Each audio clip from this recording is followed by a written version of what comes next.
There are many thousands of children's home or orphanages throughout the world. Many are in developing countries because the poorer the country, the greater the need to help poor children. We are aware of the high level of corruption in developing countries. Many of these children's home are run by a single person or a couple with no board of directors to oversee them. As such, they are run as businesses for profits. With many generous overseas donors and an appealing website, these children's home can attract a lot of donations. Say I am living in a country where I can earn only $200 a month or $2,400 a year. If I were to run a children's home with just 20 children and I make a profit of $20 per child per month, I would be making double the money, or $400 per month. If the number of children were increased to 40, I would make $800 a month. And what if I make $40 profit per month per child?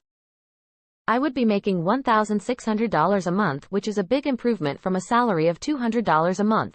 Let's increase the number of children to 100 and the profit per child to $50 per month. I would then be raking in $5,000 every month. Children's homes can be very profitable. But what if the children's home is run by a missionary? Yes, that missionary may be a God-fearing person and is utterly honest. But is she trained in the management of a children's home, and can she be assured that her staff are honest? Are there check and balances in place to ensure that the money used for the children's home are not pocketed by some dishonest staff? You cannot go to a bookstore and buy a book on how to run a children's home in a developing country without fraud. There are no classes or courses that you can attend to learn how to set up procedures to check and monitor the financial operations of a children's home. Operation Hope Foundation, with over 20 years of experience, is now able to help you develop and maintain street-smart processes that can detect and prevent corruption. There is a lack of processes and procedures to control expenses. I will just give one example of how fraud can occur.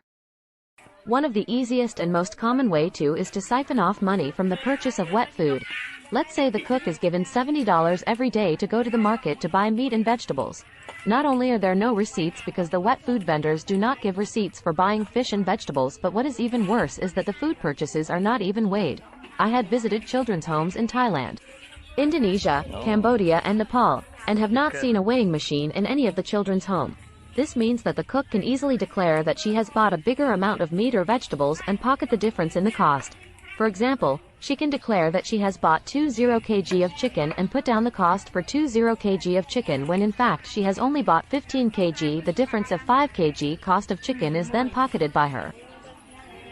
If the cook's salary is $200 a month, a $70 daily wet food budget equates to $2,100 a month. If she were to increase the cost by 10%, she would have doubled her salary. If she were to cheat 20% of the budget, she would triple her salary. The temptation is very high. We should not give any staff 10 times her monthly salary every day to buy items which there are no receipts and the items purchased are unaccountable. And even if there are receipts, we do not know if the receipts are faked or the receipts are made for a larger quantity than what was actually delivered. We do not know what we do not know. If we are unaware of how easy it is for the cook to cheat, we would be totally oblivious about the fraud that has been going on for years. However, if we are observant enough, we can see that the cook will start to buy more expensive clothes, wear more expensive jewelry, and upgrade her motorcycle to a more expensive model. It would be good to visit her house and see whether a house is justified by a $200 a month salary. Checking for fraud is unpleasant, and this is one reason that many people in charge of children's home do not like to look into this issue. However, I would ask that we do not ignore fraud, because any fraudulent operation is not sustainable in the long run.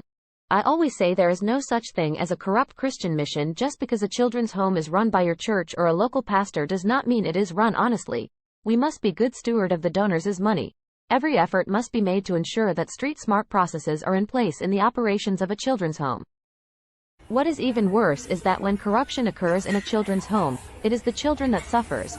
Perhaps without corruption, they can get more nutritious food. If you are a donor, please look very carefully and ask the question on how expenses on the children's home are accounted for and how your donations are being spent to benefit their children.